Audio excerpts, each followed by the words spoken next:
Ayan yung order natin.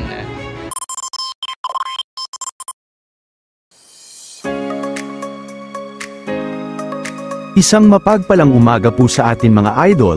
Kumusta naman po ang ating mga gawain ngayong araw? Hito nga po tayo at sinundo ang aking mga kapatid at pamangkin sa Bacoor, Cavite para makapamasyal sa aming lugar dito sa Naik, at hayang nakikita ko na masaya sila at nakasama ko sila ngayon. Hapon na po at susunduin pa po namin ang isa naming kapatid na nasa trabaho pa ngayon.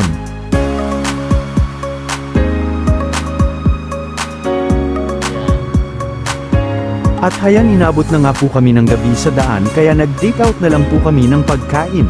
At dito na po namin kinain sa loob ng sasakyan, at syempre masaya kami dahil nagkabanding kami at minsan lang kami magkita-kita ng aking mga kapatid.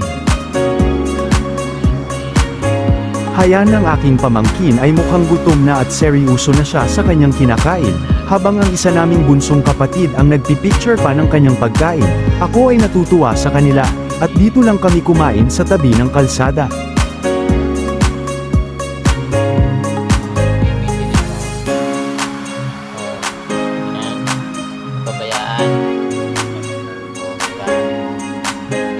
Enjoy, kain. Kahuya.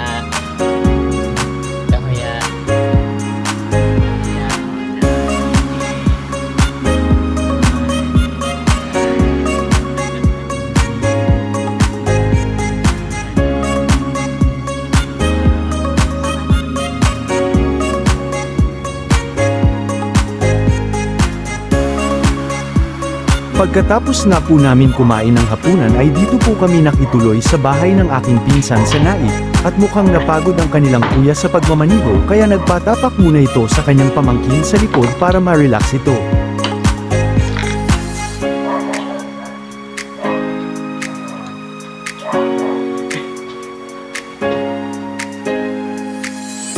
Nakatulog na nga din po kami, at kinabukasan ay nagbiyahe na po kami papunta sa isang kilalang lugar at laging dinadayo ng maraming tao, at mga riders, dahil sa kamanghamanghang ganda at haba ng tunnel. Ito ay ang Kaibiyang Tunnel dito sa Ternate, Cavite.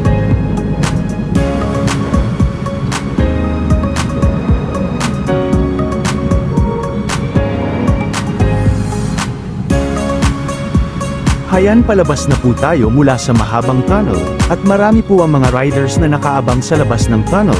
Nakangiti ang aking kapatid sa likod habang ako naman ay seryosong nagmamaneho.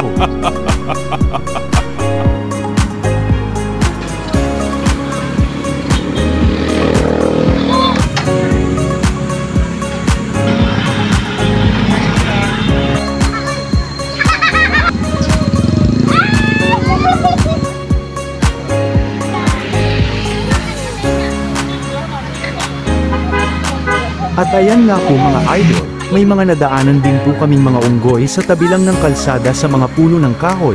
Habang kami ay naghahanap ng makakainan, marami po ang mga tao na kumukuha na video dito, at kaya naman huminto na rin po kami para kumuha ng video. O di ba masaya ang mga kapatid at pamangkit ko dahil nakita daw nila kamukha nila, pero joke lang po yun.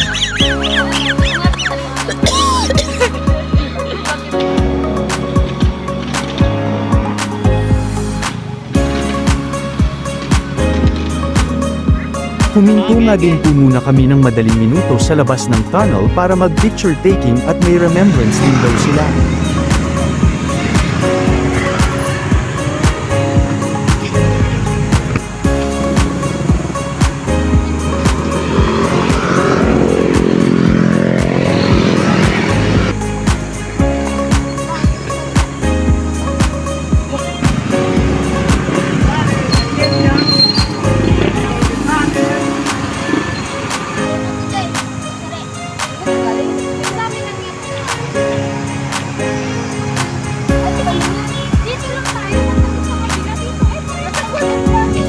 Ayan ang very exciting part ng aming bonding ay dito sa Viewpoint, isang kilalang kainan din dito sa Ternate na lagi namin pinupuntahan ng tropa at madami din po ang nakain dito, at habang kami ay naghihintay ng aming order ay nagpictorial po muna ang aking dalawang kapatid at pamangkin at sila ay masaya dito, at habang ako naman ay kinukuhanan ko sila ng video mula sa kubo habang hindi nila alam.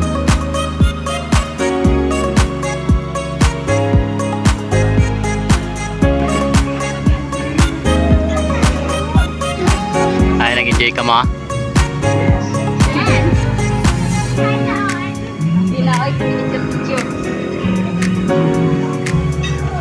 Nado nag-enjoy ka mo?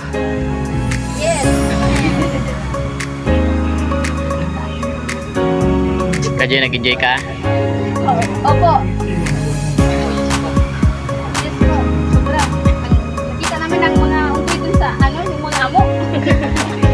Makaya ng sabi. Ikaw yan, ano nakita mo doon? Amo. Amo. Sa Ternate. Anong amo? Anong amo? Pamilya mo? Kita niyo yung mga niya. Ikaw Nardo, anong nakita mo doon? Mga babae. Kadyo, ano nakita mo doon? Itlog ng itlog ng amo. Anong amo? Uy. Unggoy. Ayan yung order natin. Dumating na. Thank you so much. Ayos. Ayan. Ayan at dumating na rin nga po ang aming order at mukhang gutom na nga rin po itong mga kasama po at syempre ako din gutom na rin. Talaga masarap po dito kumain sa Ternate mga lodi. Kung pupunta po kayo dito at kakain, yayain nyo rin naman po ako.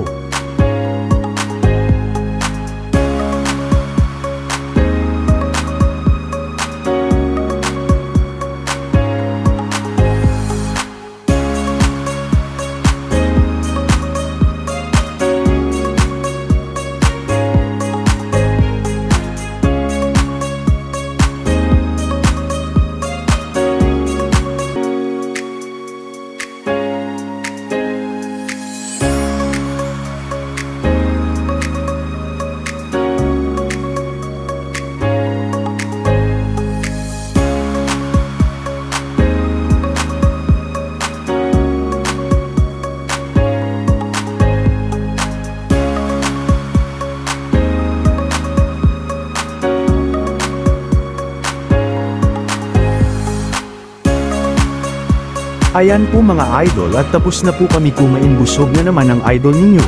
At syempre kailangan ko na po uli sila ibalik kung saan ko sila kinuha, sa Bacoor, Cavite. I'm sure nag-enjoy naman po mga kapatid ko at pamangkin, at sana ay nag-enjoy din po kayo sa panunood ng aking mga video.